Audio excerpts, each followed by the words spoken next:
name is Lynnette. I'm 24 this year.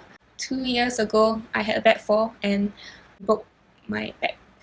It happened on July 18, 2016. The rope was too short and it slipped through the ATC, and because there was no knot tight at the end, it's kind of fell about maybe 5 meters. Landed about flat on my back. I was in a lot of pain. I had the thought of trying to get up, but I couldn't. 15 minutes I was just in a lot of pain until the ambulance came.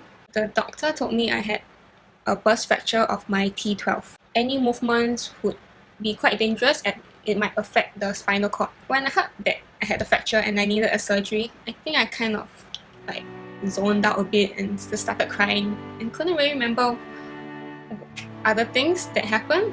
It's kind of drastic because the day before, I was just at a competition, national schools, and like I just won that competition, and after that we were celebrating my dad's birthday, and then today at the hospital was their anniversary. So it's just kind of a very big change of events suddenly. The whole year was going really well.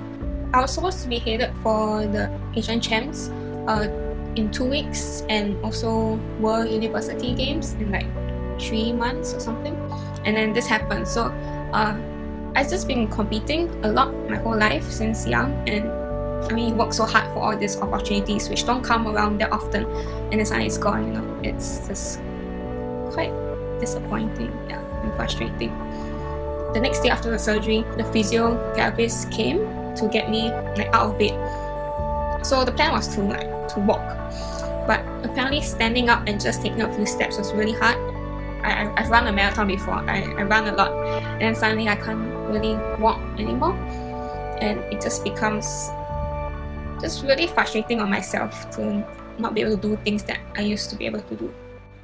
I think maybe about 2 months or maybe slightly more than that, I went back to the gym, and yeah, I harnessed up. I was going to get onto my first climb, about a grade 4. So if you don't know, a grade 4 is like basically super easy. The hard part, I think, is that people look at you and they see that like, oh hey, you're back, you're climbing, you're okay, but like deep down, like inside, you know you're not okay. Like you're struggling up this grade 4, and it's so much harder than what it looks like on the outside. And I think it's just that feeling that's really hard to get out to people. Yeah. Falling on lead or falling on boulder, it just felt scary. But yeah, I think I scare my belayers a lot more also, people who watch me climb, and I'm thankful that they climb with me. The people around me, like my family and friends, and just other people, like they've got me through like the darkest period after the injury. Shi Hui, Charmaine, and Xin Chong, the 3 of them were really helpful.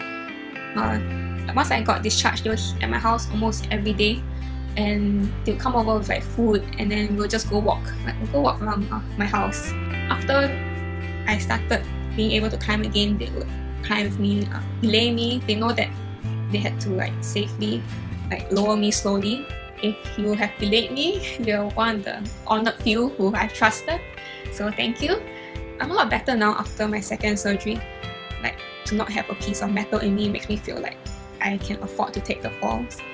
I mean, the surgeon told me that I should be happy that I'm just alive and I shouldn't be doing any more sports. I don't think I'll ever feel alive if I quit climbing.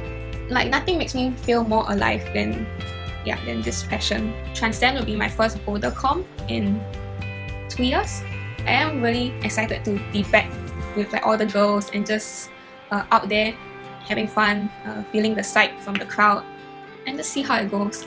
I managed to get back on like a first real rock trip about a month ago to Yangshuo, and I felt like I was climbing stuff that I couldn't do like 2 years ago, like ever since the injury, and it felt good. I kind of tried to change the mindset, like okay, I'm not really a competitive climber anymore. For once in 5 years, I wasn't training hard, like I'll just climb for the sake of just climbing a route. I hope to climb more outdoors now that I can't compete as much. So it's really just changing my perspective over. Yeah. The best goals in life are the ones that are a bit crazy, like the ones that like scare us. There's often like this drive to prove to yourself that you can and you will. I still want to do an AA and more. I will do it, hopefully. Like you only have one life, So like just live the life we want to live. Keep fighting.